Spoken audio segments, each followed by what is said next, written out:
بسم اللہ الرحمن الرحیم۔ عورت اور نابالغ بچے کا جانور کو ذبح کرنا کیسا ہے؟ پان اور گٹکا کھاتے ہوئے، سگریٹ پیتے ہوئے جانور ذبح کرنا کیسا ہے؟ حلال ہوگا یا حرام؟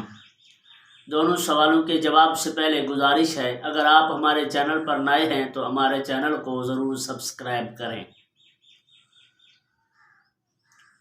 بچے اور عورت جب وہ ذبح کرنے کے قواعد کو، شرائط کو جانتے ہوں، اچھے سے ذبح کر سکیں، عورت اور بچے کا ذبیحہ حلال ہے، ان کا ذبح کرنا جائز ہے، وہ جانور حلال ہو جائے گا۔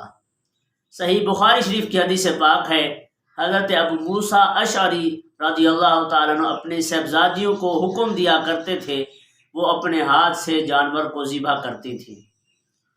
اور فتاوی قاضی خان کے اندر بھی لکھا ہے، اور فتاوی عالمگیری کے اندر بات لکھی ہے کہ عورت مسلمان کا ذبح کرنا ایسا ہے جیسے مرد کا ذبح کرنا ہے، یعنی جس طرح اس مرد کا ذبیحہ حلال ہے، اسی طرح عورت کا ذبیحہ بھی حلال ہے۔ اور بچہ جو اتنا سمجھدار ہے کہ وہ ذبح کرنے کے قواعد و ضوابط کو سمجھتا ہے تو اس کا ذبیحہ بھی حلال ہے۔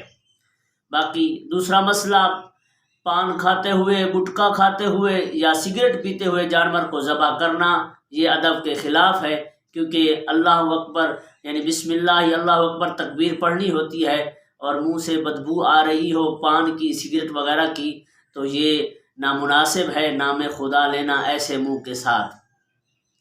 باقی ذبح ہو جائے گا جانور، لیکن اگر منہ میں پان ہوتے ہوئے یا گٹکا ہوتے ہوئے یا منہ میں اگر سگریٹ رکھی ہوئی ہے اور ذبح کر رہا ہے اور بسم اللہ اللہ اکبر کا تلفظ ادا نہ ہو سکا، یعنی صحیح طریقے سے تکبیر پڑھی نہ گئی، تو پھر اس کا ذبیحہ حلال نہیں ہوگا، کیونکہ اللہ کا نام اچھے سے لیا نہیں گیا جس طرح لینا چاہیے تھا، تو اس طرح وہ جانور حلال نہیں ہوگا۔ تو بہتر اس کے لیے حکم یہ ہے کہ وہ منہ سے پان کو صاف کر لے اور گٹکے کو صاف کر لے اور سگریٹ کو منہ سے نکال لے، پھر ذبح کرے تاکہ اچھے سے تکبیر پڑھ سکے، ورنہ اگر تکبیر ادا نہ ہوئی تو ذبیحہ حلال نہیں ہوگا، جانور حلال نہیں ہوگا۔